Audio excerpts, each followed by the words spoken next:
Hi, sorry I haven't seen you for a little while, but we've all been very busy doing lots of training. So I thought I'd catch up on some of our story, the jam donut that ruined my life. So if you remember rightly, the last part of the chapter was about the afternoon tea and it all was going a little bit wrong. So this part is called After School. I get a lift in a getaway van. After school, I walked slowly home, trying to figure out how I was going to get the 52 donuts I needed by the next day.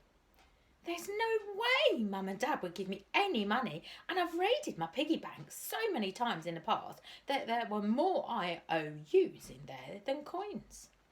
Maybe I could sell my hair to a wig maker, I thought.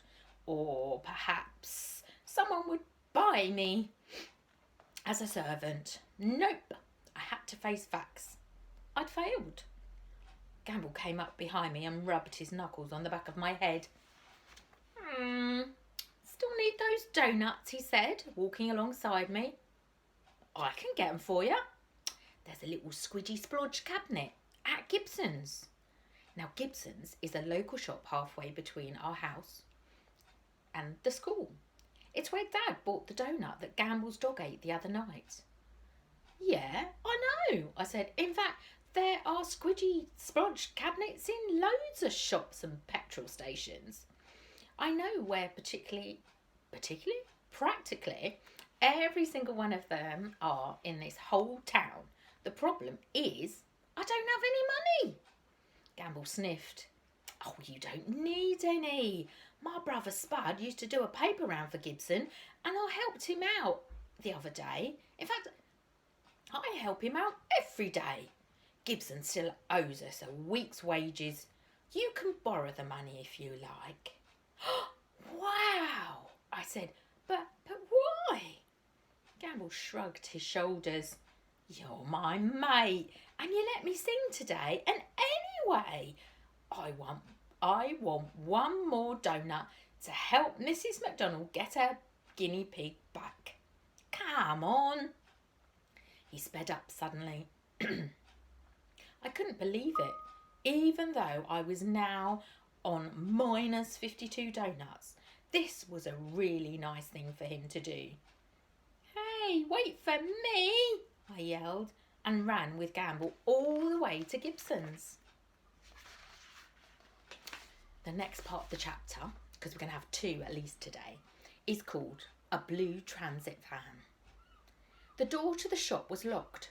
We peered through the glass together. The squidgy splodge cabinet was glowing like a magical treasure chest. But there was no one around. Do you think it's closed for the day? I said. Nah, said Gamble. He never takes a day off, not even when he had the measles. He's probably on the loo. We can go round the back. Me and Spud used to do it all the time. I wasn't too sure about this, but I was so desperate for those donuts that I shrugged and followed him down the driveway. Outside the back of the shop, a blue transit van was parked with its side doors open. Oh, I see, the delivery van's here, said Gamble. He always locks up for a minute while he goes through the order. He doesn't like to get ripped off, you know. I walked alongside the van and looked inside. It was absolutely crammed full of boxes of sweets, chocolates, crisps and, right there, at the top, 2 massive boxes of squidgy splodge donuts. The word Gibsons was scrawled across the boxes in marker pen. Oh, this was brilliant. All my problems were solved. That'd be easy enough. Donuts to tempt back Mr. Wiggles, get Jane off my case, feed the old folk and have enough left over for me and Gamble. All we had to do was agree the deal with Mr. Gibson. Gamble opened the back door of the shop. Mr. Gibson, it's me, Spud Gamble's brother. There was no answer. Gamble shouted again, still no reply. How well do you know him, Darren? I said. Gamble scratched a big red spot on his head. Last time I saw him was probably when he sacked Spud from his paper round. I frowned. He hadn't mentioned anything about that bit. Why did he sack him? Oh, it's nothing, said Gamble. This dog tried to bite Spud when he was delivering the paper. And he sacked him because of that, I said. That's a bit unfair. Nah, said Gamble. He sacked him for weeing on the dog through the letterbox. Oh, my goodness. You're kidding, I said, even though I knew that he wasn't. And you've not spoken to him since. No wonder he wasn't opening the door. Yep, said Gamble. And then he raised a finger. Oh, actually, no, he said.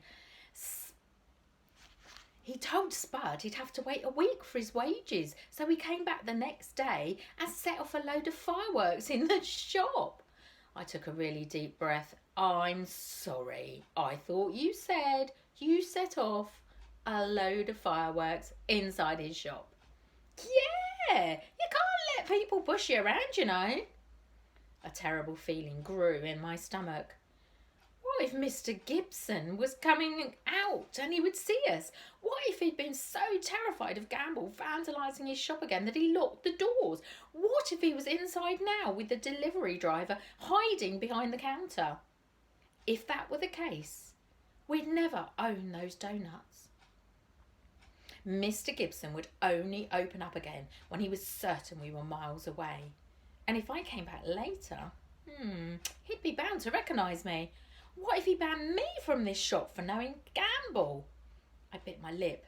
There were 2 boxes in this van after all. Exactly how much money does he owe your brother, I asked. 20 quid. I quickly did some maths in my head. Mr. Gibson sells donuts at £1.50 for 4. There are 32 in a box, so 1 box would be £12, I think. Do you know the answer? So, 2 whole boxes would cost £24. If we took both boxes and called it quits on the money he owed Spud, Mr. Gibson would end up with £4 more than they were worth, I think. It's not stealing, I told myself.